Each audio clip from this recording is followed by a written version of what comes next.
Hi there, I'm Tom Spencer. This week on Central Texas Gardener, get some wildfire safety tips from the Texas Forest Service. On tour, visit a hillside renovation that restored native plants. Daphne answers your top viewer question and makes her pick of the week. And John Dromgoole's got tips for no more mosquitoes. So let's get growing right here, right now. Support for Central Texas Gardener comes from GeoGrowers, offering custom soil blends for lawns, gardens, xeriscaping, and organic landscaping supplies. More information at geogrowers.net.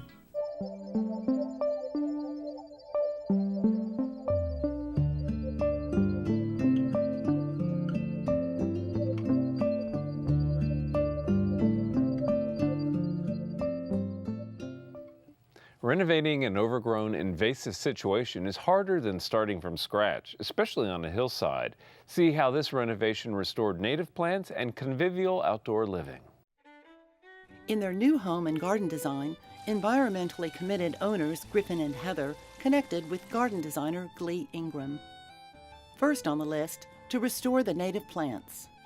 The property literally was eclipsed by invasives growth like bamboo and ligustrum and nandina and some Italian jasmine. You couldn't even see the existing wonderful trees like live oak and shin oak and cedar elm and mountain laurel and buckeyes. They were invisible and out of sight. So it was really, it was kind of hard to see what was even possible at the beginning. Glee's restoration began long before she added new plants. I got to come in first and clear the invasives so that there was an opening up, and I knew that would give them time, the other healthy native plants, to recover, and we did some soil amendments around the existing native trees and then left them on their own. And we put protections around all of them for the construction process so that construction traffic was directed as much as possible on a hard access site like this. So that happened a year before I even got to real serious construction work. Next was to gently tame the ski slope grade. I grew up on construction yards. My dad designed and built custom homes, and so I grew up watching that happen, you know, playing in the yards, building my own little brick house and walls. Well, my dad was building bigger ones. So it sort of came maybe in my DNA and certainly in the process of growing up with that. And then I took courses in, you know, how you figure out elevations. Her experience paid off in this site. It's hard to dig down 5 inches and you hit really hard caliche and bedrock. So big boulders just popped out of the ground and we reused them on site. Working with stonemasons, she designed a primary spine for travel with what they'd unearthed. There's a 100-foot long walkway built of really large boulders. There's a drop of 20 feet in that length of run. Glee and the stonemasons put everything to use, crafting remnants and shards for walls and terraces.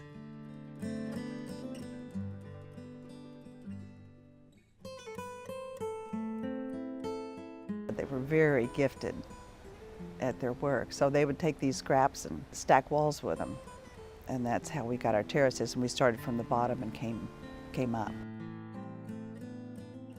Glee planned family destinations without disrupting the plants she'd saved. In terms of the areas of the garden, what I call the social area, the social use area, is the patios and the terraces and the really nice steps to walk on and the pool. There's destinations and there's places to stop and have some activity or another that people can enjoy together.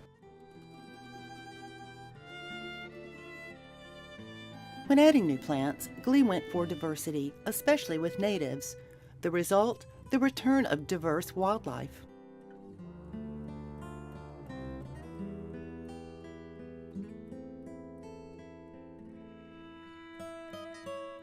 The family's rescued dogs like clambering around on the rocks, but for some things, a little zoysia grass was in order. There was a resolution not to have a lawnmower or any grass at the beginning, and their 5 dogs just didn't get that at all. The utility area also houses rainwater collection. 2 tanks handle most irrigation needs, including the vegetable garden and fruit trees. In front, Glee stuck with deer-resistant plants. But to enjoy wildlife at the entrance view, David Mahler of Environmental Survey Consulting built a stream along the front of the house.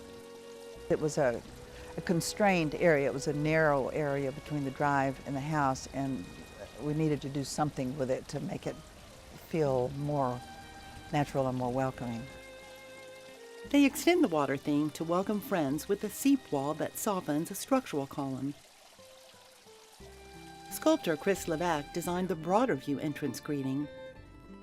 It's the focal point from the front door, and there's this wonderful arch made out of cedar wood that kind of frames those trees.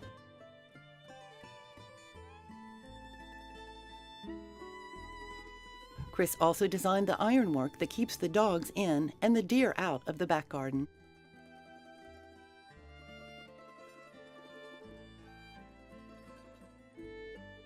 Structure is an element in this native plant garden that responds to every season.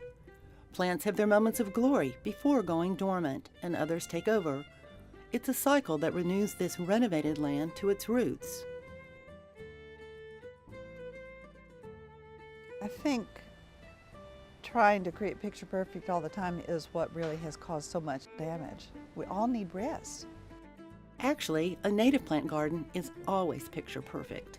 Because it belongs here, because it prospers here, because it helps the health of the whole community, because it gives a sense of place, a unique place in the United States. You know, when you travel around and you get to feel different places, it's the integrity of an experience that belongs uniquely to Central Texas. This is just so seductive, this kind of beauty and health. Some of us are really motivated to make sure that we get to experience it.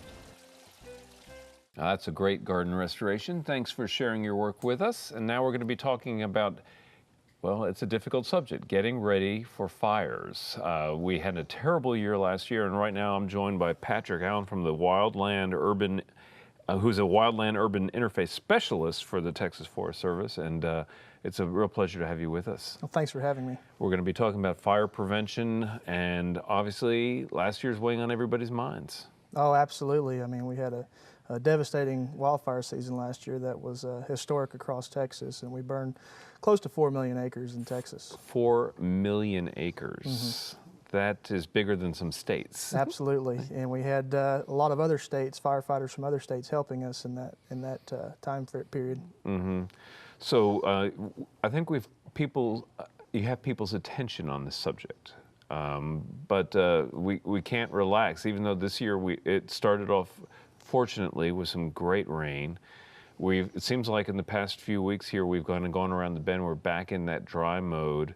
And the heat is obviously on, so we want to give people the best tips they can about what they can do to prevent situations like last year. So let's start in by talking about the big picture, I guess, some of the efforts that are underway that the Texas Forest Service and others are working to do to educate the public.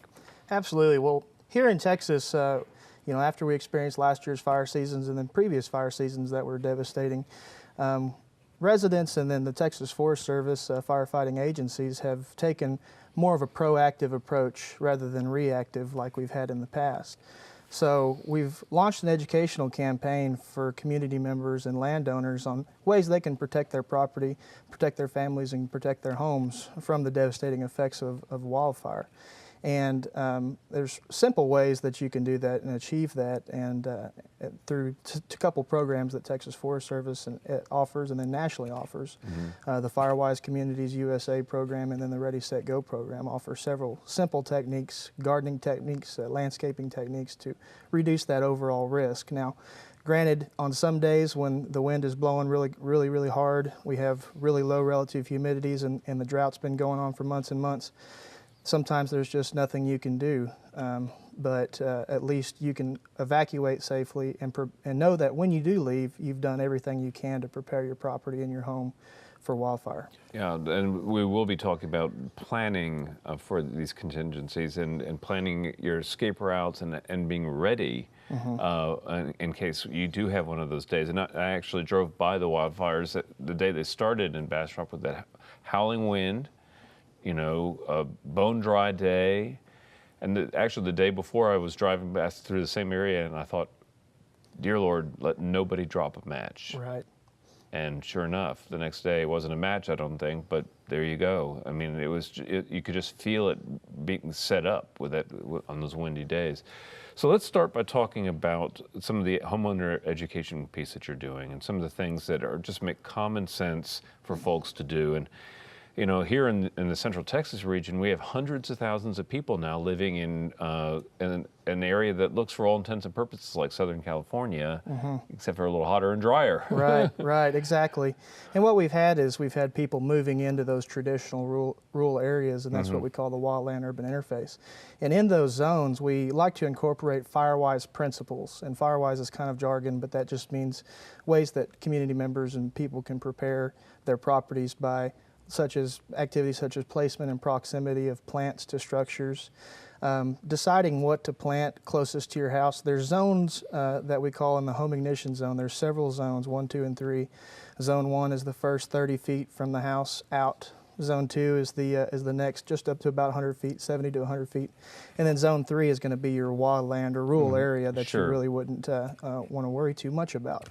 But in Zone 1, you just want to consider placement of plants and then what to plant as well. Fire-resistant plants, that have less resin in them, and plants that have more moisture content. Right. Greener plants, some woody plants would be okay in this setting, but avoid things like, you say, resin or oil content. Yeah, absolutely. Plants that have moisture content is really the single most important thing when you're deciding what's more volatile and what's less volatile in regards to a plant. So there's certain plants that, even though they may have a high moisture content, they still have a high oil or resin content. And no matter how much you water those plants, they're still going to be available to burn more readily than a plant that would have more moisture content. I have a real good example from my own garden. I used to, and you'll probably hate hearing this, I used to actually weed some of the pathways in my garden using a flamethrower. Yeah, I'm feeling real guilty right now even saying this, but this is years ago. And, you know, I was at granite gravel pathways, you know, so I was trying to keep it only in the stone area, but I got close to a rosemary plant one time. And literally, you know, just brushing by that plant, in 5 seconds, it was a ball of fire. Yeah.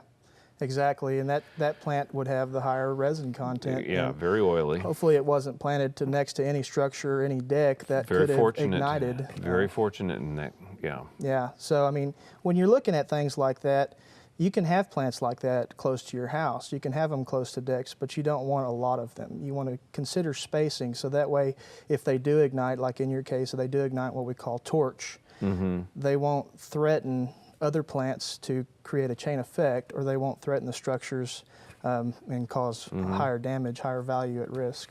So really, after last year, thinking about if I lived, say, in a place like Westlake, which is an area that I worry about a lot in this area, in the Central Texas region, you know, densely populated in that interface zone. Right. I would be xeriscaping around that, in that 30-foot zone. I would have gravel and maybe succulent plants or things like that would not be burning. Yeah, absolutely. And, you know, that's obviously a homeowner's choice whether they want to xeriscape. That would be, you know, the ideal situation as far as firefighters go. But a lot of people we see that have moved into these wildland areas, they've moved out there just for that reason. They want to be closer to nature. They want their piece of rural area.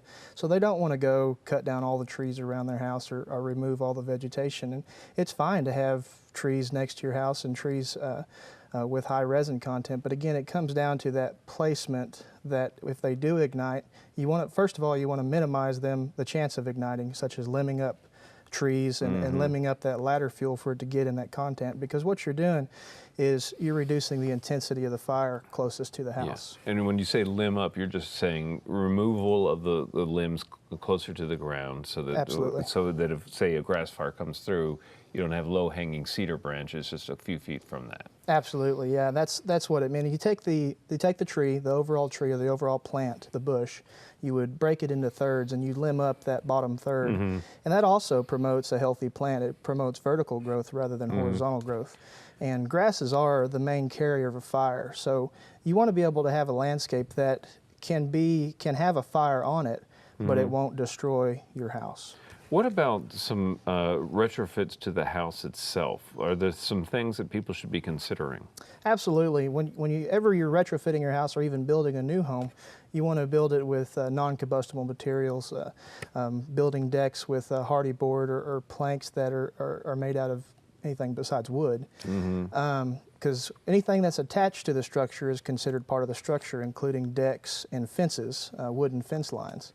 And we saw this over and over again last year. I'm part of a team that goes in and does post-assessments on homes after they've burned, and we try to determine why they burned and which way the fire ignited them from. And over and over again, we saw homes that they ignited because they had decks or fences that ignited further from the house, and then it just acted as a wick and led to the house and ignited the structure that way. Wow, that's a scary thought. What do you think about the millions of miles of wood fence that are in the metropolitan area here? Right, and there's ways you can retrofit that. I mean, even simply whenever your fire's coming, opening the gate and making it so the fire can't have a contiguous wick to the house. Right.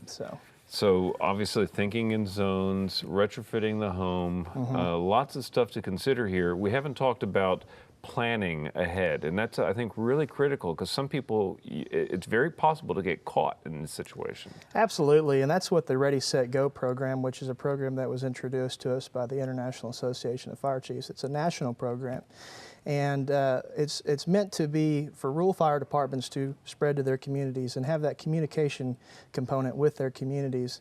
And on a household basis, you would take this plan, and it has checklists to go through in the event of an evacuation or in the event you need to get out quickly. You know, the family knows what to do when that wildfire is coming. The ready part of it incorporates the Firewise principles, removing dense and dead vegetation, preparing for that wildfire on your property. The set part of it is actually when the wildfire's in the area, you know what to do, you know where to meet your family, and the go part of it is the most important, and that's evacuating safely. Nothing you own is worth your life. Yeah, well, and you know, the idea, I've heard people say, oh, I'd stand there with my garden hose. I don't think that's going to be an effective strategy on the kind of fire situations that we've seen. Right, and you know, every fire is different. There's no one fire that's the same, but these fires that we've been seeing in the last year and then the years before, they're getting very big very quickly, and even traditional firefighting techniques are ineffective. Well, obviously people need to take this seriously, and I'm sure that there are going to be a lot of great resources associated with these programs on the web that people can find. Absolutely. And we'll have the web address obviously here on the screen. But thank you so much for coming on Central Texas Gardener and sharing this critical information for our audience. We really appreciate it. Well, thank you for having me. All right, thank you. And coming up next is our friend Daphne.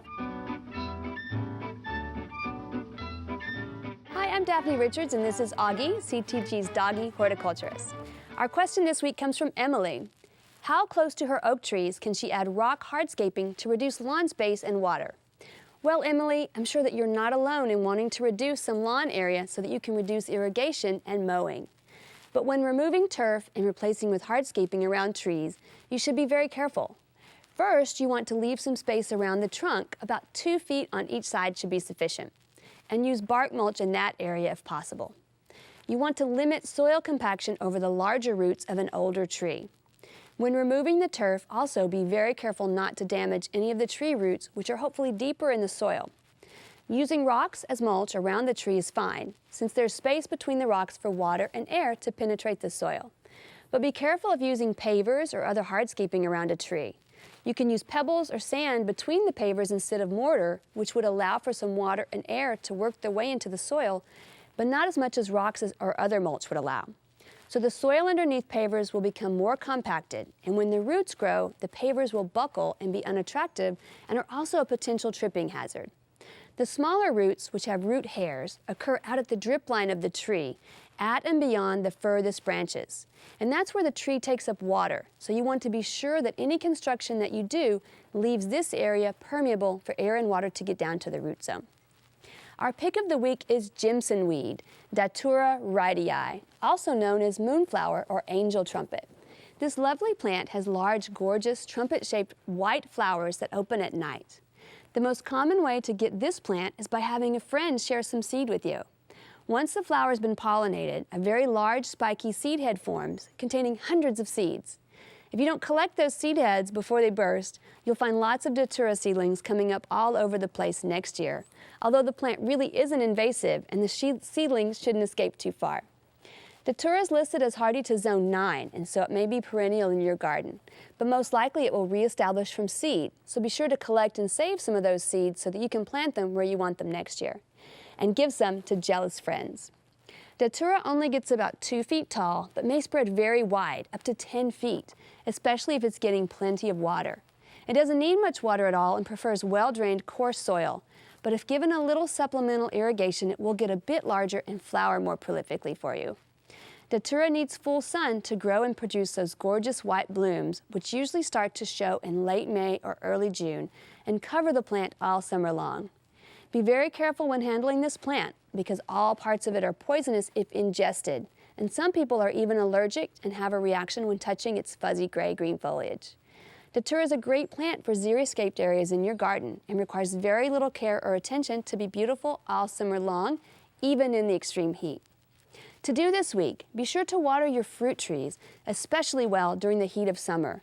The health of the plant now will ensure a good fruit crop next spring. We'd love to hear from you, so please visit klru.org/CTG to send us your questions and plants of the week from your garden. Thanks, Daphne. Now let's check in with John Dromgoole for Backyard Basics. Hello, gardening friends. Welcome to Backyard Basics. You know, at this time of the year, we find a lot of mosquitoes outside, and some of them in your car, actually. And so the more you know about mosquitoes, you'll have no more mosquitoes. It's very simple. And so there are several tools that you can go out and find at garden centers and hardware stores, or many places that sell these items. This one right here is a bacteria. And this bacteria right here can control the mosquito larva. They go through 4 stages in 4 to 14 days, really. And so this works for that long. And you float them out there. They're safe to have in the water. If your horse, cow, dog, cat drinks the water, it's okay. Not a problem. So you can put these out there floating in the pond, or look for those water sources that the mosquitoes are breeding in. They can breed in a bottle cap with a little bit of water. So look for all those little places, and you'll begin to have control like that. You know, this product right here can also be blended with water, and inside the house, when you have those fungus gnats everywhere, and they live in the soil in the potted plants, so you can drench the pots with that right there and get control of them too, not just mosquitoes. There's a product that has been out there for many years. It's cedar oil, cedar granules. These are cedar granules right here, and you broadcast them in the yard, and within an hour, couple of hours, it's working, already repelling the mosquitoes. Have a party this evening, you put it out there, you're on your way. Here's another one right here, and this one uses lemongrass and the cedar oil, and so rosemary. These combinations right here serve the same purpose, and these come in granules. Oh, it also has lemongrass in it. And so these granules are broadcast out there. They do the same thing. They repel the mosquitoes rather quickly, hour or 2, and you can use the yard once again. Or the kids can go out and play there without the mosquitoes bothering them. So this is another good one. You'll find it at nurseries also. There's this incense right here that the ingredients come from South America, where there are a bunch of mosquitoes. And so you can burn this on the deck or around the area that you're going to be in the yard, and this will repel them. It doesn't control them necessarily, but it repels them while you're out there. So this is a real nice idea too. Very safe. If you breathe the smoke, it's not a big problem. Also, one of the more effective ones and one of the more popular ones is to spray the landscape with this mosquito barrier. It's garlic. It's just garlic and a concentrate. And you'll spray this all around the yard. It really doesn't smell. In a few minutes it dissipates. And so do the mosquitoes. They disappear out there too. So garlic barrier is a very common choice for folks who have tried it before and they know how it works. Now, if you're just going outside for a little while and you haven't used any of these products to control the mosquitoes, the best thing to do is to put one of these creams on yourself. There are many of them out there, some for the kids, some for adults, of course, many types of creams. Now they come in a stick. You just can rub the stick on yourself and keep the mosquitoes away. I think that for brief periods outside, that would be what I would use. Just put some of that on and you're on your way to having a lot of fun in the home landscape. So there you go. There are these creams to put on yourself. There are many safe products that you can put out there also. They're not toxic to the kids or the pets, and you get rid of the mosquitoes. For Backyard Basics, I'm John Dromgoole. I'll see you next time. Check out klru.org/CTG for lots more and to watch online. Next week, see how to catch the rain. Until then, I'll see you in the garden. To learn about today's program, watch online, and follow CTG's blog, check out klru.org/CTG.